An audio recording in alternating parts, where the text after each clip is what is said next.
मैं करुणा और न्याय के विषय गाऊंगा। हे यहोवा, मैं तेरा ही भजन गाऊंगा। मैं बुद्धिमानी से खरे मार्ग में चलूंगा। तू मेरे पास कब आएगा? मैं अपने घर में मन की खराई के साथ अपनी चाल चलूंगा। मैं किसी ओछे काम पर चित न लगाऊंगा। मैं कुमार्ग पर चलने वालों के काम से घिन रखता हूँ, ऐसे काम में मैं न लगूंगा। टेढ़ा स्वभाव मुझसे दूर रहेगा, मैं बुराई को जानूंगा भी नहीं। जो छिपकर अपने पड़ोसी की चुगली खाए, उसको मैं सत्यानाश करूंगा। जिसकी आंखें चढ़ी हों और जिसका मन घमंडी है, उसकी मैं न सहूंगा। मेरी आंखें देश के विश्वास योग्य लोगों पर लगी रहेंगी कि वे मेरे संग रहें। जो खरे मार्ग पर चलता है वही मेरा टहलुआ होगा। जो छल करता है वह मेरे घर के भीतर न रहने पाएगा। जो झूठ बोलता है वह मेरे सामने बना न रहेगा। भोर ही भोर को मैं देश के सब दुष्टों को सत्यानाश किया करूंगा, इसलिए कि यहोवा के नगर के सब अनर्थकारियों को नाश करूं। यहोवा, मेरी प्रार्थना सुन, मेरी दुहाई तुझ तक पहुँचे। मेरे संकट के दिन अपना मुख मुझसे न छिपा ले, अपना कान मेरी ओर लगा। जिस समय मैं पुकारूं, उसी समय फुर्ती से मेरी सुन ले। क्योंकि मेरे दिन धुएं की नाई उड़े जाते हैं और मेरी हड्डियां लुकटी के समान जल गई हैं। मेरा मन झुलसी हुई घास की नाई सूख गया है और मैं अपनी रोटी खाना भूल जाता हूँ। कराहते कराहते मेरा चमड़ा हड्डियों में सट गया है।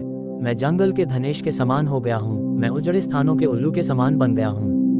मैं पड़ा पड़ा जागता रहता हूँ और गौरे के समान हो गया हूँ जो छत के ऊपर अकेला बैठता है।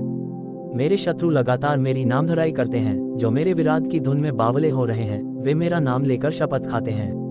क्योंकि मैंने रोटी की नाई राख खाए और आंसू मिलाकर पानी पीता हूँ। ये तेरे क्रोध और कोप के कारण हुआ है, क्योंकि तूने मुझे उठाया और फिर फेंक दिया है।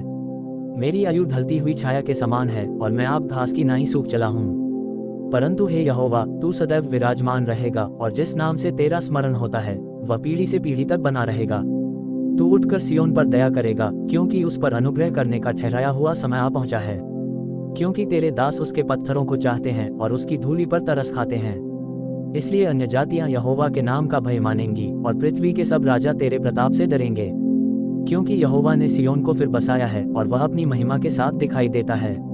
वह लाचार की प्रार्थना की ओर मुंह करता है और उनकी प्रार्थना को तुच्छ नहीं जानता। ये बात आने वाली पीढ़ी के लिए लिखी जाएगी और एक जाति जो सिरजी जाएगी वही याह की स्तुति करेगी। क्योंकि यहोवा ने अपने ऊंचे और पवित्र स्थान से दृष्टि करके स्वर्ग से पृथ्वी की ओर देखा है, ताकि बंधुओं का कराहना सुने और घात होने वालों के बंधन खोले। और सियोन में यहोवा के नाम का वर्णन किया जाए और यरूशलेम में उसकी स्तुति की जाए। यह उस समय होगा जब देश देश और राज्य राज्य के लोग यहोवा की उपासना करने को इकट्ठे होंगे। उसने मुझे जीवन यात्रा में दुख देकर मेरे बल और आयु को घटाया।